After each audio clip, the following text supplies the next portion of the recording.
Today we are going to explore the best potting mix, the ingredients that are in climbing plants indoors, and what makes them thrive.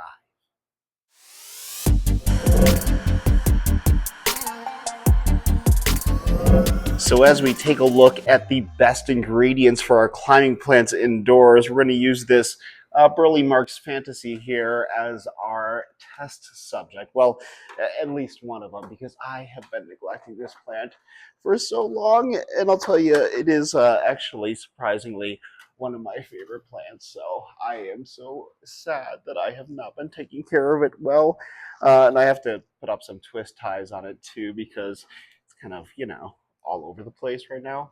But here's the thing. When it comes to climbing plants indoors, you want to make sure that they have a proper mix. And of course, when it comes to most of our climbing plants indoors, the best mix that you can have is a chunky aeroid soil mix. So you're probably wondering, like, what is inside a chunky aeroid soil mix? Well, it's a lot of things. And actually, it's not too many things.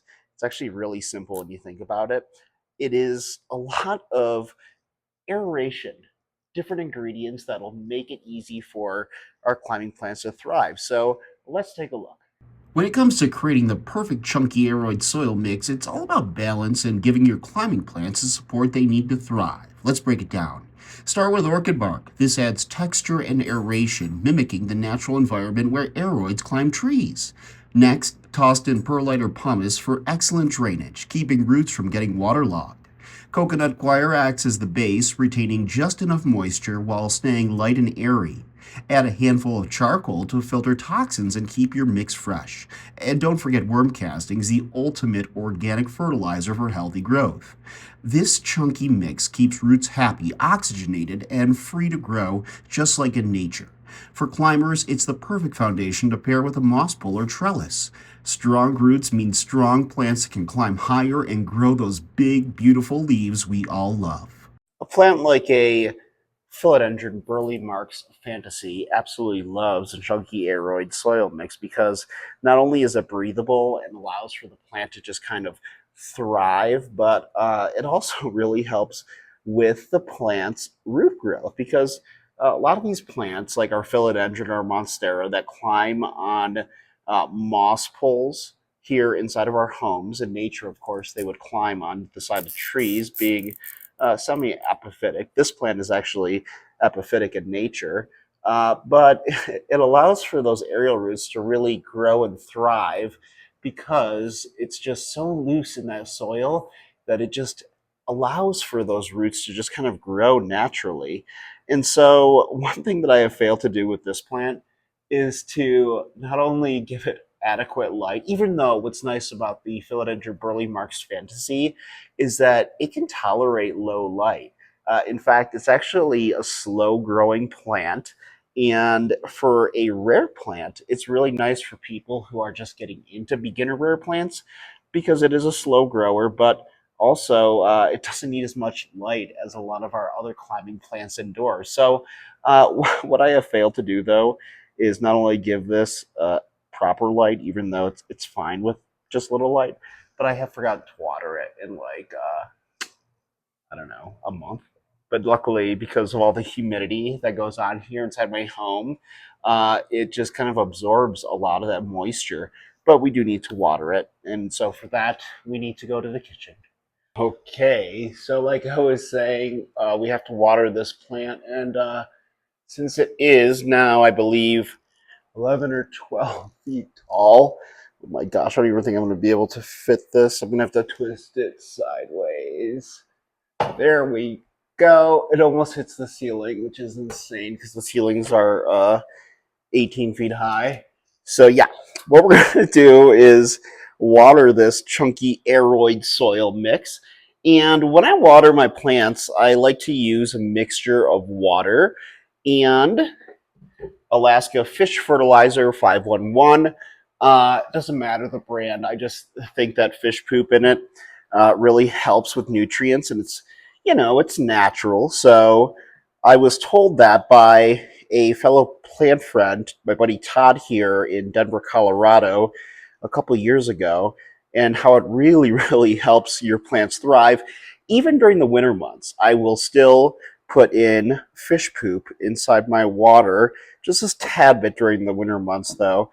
And it not only helps the plant absorb the nutrients. But with a chunky aeroid soil mix, what's so nice about that is the fact that with a climbing plant like this, it just drains through so quickly. And also with a chunky aeroid soil mix, what's nice is that you deal with pests less, like fungus gnats and other kind of creatures that would crawl around in your soil and cause havoc on your plants because it absorbs the water and nutrients so quickly, it doesn't allow for those pests to really exist. So that's what's really nice. And not only with climbing plants, but I do with my alocasia, my anthurium as well. And so it's just been a real blessing to have this chunky aeroid soil mix. And again, those ingredients are on the side of the screen right now for you to see. And I also have them in the video description as well. So not only as I try to let this plant stand still. Well, it's funny, the last time I watered it, I didn't have it as stable as I do now. And zip ties really help with that. But when I was letting it dry, I had it over here on the countertop of the stove. And my husband accidentally knocked into it and it came crashing down. And fortunately, the plant was absolutely fine thanks to the moss pole, even though the moss pole wasn't that stable at the time. But I had a new leaf coming out, but it wasn't really the best quality leaf because I had it in the corner over there. And so it was kind of a deformed leaf. And so it kind of snapped a bit. But then also I just decided to chop it off because, I neglected this plant. But another climbing plant here is my Philodendron Splendid. And as you can see, I do have it in a chunky aeroid soil mix as well. I watered this earlier today, and I got to tell you, I mean, the water goes through it so quickly, and it's been so nice, and this plant is doing really well. I got this plant as, it basically, it was given to me at a plant show by another plant collector here in Denver, Colorado, in the United States. And when it did, it was very leggy, and there was only like one leaf per, I would say, 8 inches. And so what I did was I just chopped up the plant and I took its cuttings, rooted them up, and I think it was 3 cuttings that I took total. And I have grown it into 3 separate plants, and this is over the course of a year and a half. And look at how beautiful and full it is now. And those leaves are just thriving on this moss pole. And so what I do also, except for this guy here because it's like 11 feet tall, it's just too large, is I will, with a plant like this, earlier when I watered it, not only did I water it, but I put it underneath the sink and I will wet its moss pole because not only is that good for the plant and replicate how it is in nature, but it also allows for the nodes to grow out aerial roots because they will see that this moss pole is wet and they will attach to it. And it's been such a beautiful, beautiful blessing. When that happens, you get larger leaves like these that just start growing out because those aerial roots will absorb the moisture and nutrients that are in the air. And because it's humid here in my home, it really just helps out a ton. Now, up in my office, I also have a ton of climbing plants in there, like a Epiprenum marble queen that I have growing up a trellis. That plant is doing really well. And then also, I have a Philodendron Jose Bono that I have growing up a moss pole as well. That thing has been popping out large variegated leaf after large variegated leaf, thanks to, in part, the moss pole and the fact that it is in a chunky aeroid soil mix. And same goes for my Philodendron Green Sky. This is a hybrid plant, and it's a slow grower from my experience at least, and maybe just because I'm not giving it the best conditions in there. But man, oh man, that thing does pop out a new leaf maybe once every month and a half.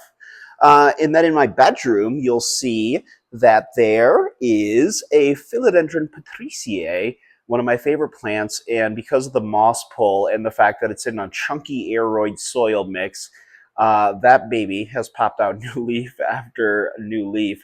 And then growing up a trellis in the bedroom also is a philodendron, believe it's Philodendron Majestic? Philodendron Majestic, I believe. Yeah, it's a hybrid between the Philodendron verrucosum and the Philodendron. Um, oh gosh, why is the name slipping me right now? The Philodendron. Oh my gosh, why am I slipping on this name? You'll know exactly what it is. I'll put it up on the screen right now. But ever since started that thing's growing on a trellis, it has been popping out brand new leaves, and they look absolutely beautiful. But again, it's in a chunky aeroid soil mix. I'm curious to know, though, in the comments, what is your indoor climbing plant potting mix? Do you go the chunky aeroid soil mix? Do you go with something else? Also, do you make your own mix, or do you just buy it pre-made? Because sometimes I'll mix it, other times I'll get it pre-made. It really all just kind of depends. But man, oh man, what a difference that soil has made. So I want to thank you guys so much. And if you haven't already, please like this video, subscribe to my channel, hit that notification bell for more fun and interesting planty content just like this. I also want to tell you guys that if you want to see another video that I did on crazy climbing plants, check out this video up here in the corner of your screen, because man, oh man, that just got insane. I believe that is the Philodendron patriciae that grew to be 20 feet tall. But hey, thanks again, and I'll see you guys in the next video.